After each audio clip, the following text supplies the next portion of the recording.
batay po doon sa inyong monitoring, sir, gaano na po kalawak yung na-reclaim ng China sa territorial waters natin? The total reclaimed area within our EEZ and out of our EEZ, I could roughly around 3,000 hectares. This includes their major bases. This includes Subi Reef, which I would like to correct, is outside our EEZ, although it is 12 nautical miles, roughly 12 to 15 nautical miles from Pag-asa. Total area is roughly 3,000 hectares.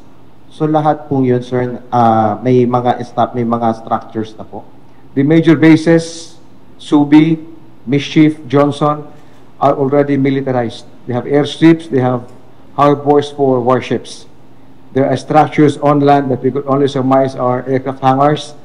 They have military-grade communications equipment.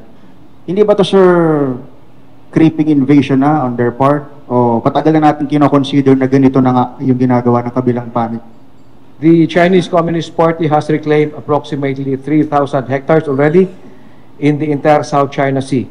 Some of these features are within our EEZ, some are outside of our EEZ. Is there a creeping invasion? Yes, and this has begun since 1992, when we started noticing Chinese markers in the expanse of the West Philippine Sea and the South China Sea.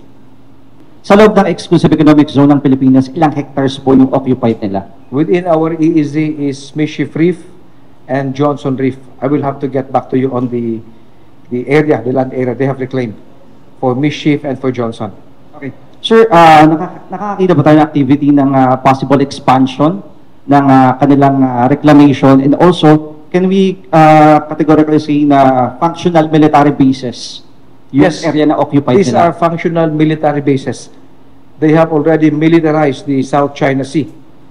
From the early 1990s, when they started putting up fishermen shelters, and then it was mentioned by the narrative of the Chinese Communist Party that these are now for marine scientific research, and then they started the reclamation activities in 2011, 2012, 2013, and then they started stationing military-grade equipment. They started putting up military communications on these islands. They landed the first military aircraft. They placed in their harbor facilities for the PLA Navy ships, the Coast Guard and the Maritime Militia. They have militarized the South China Sea.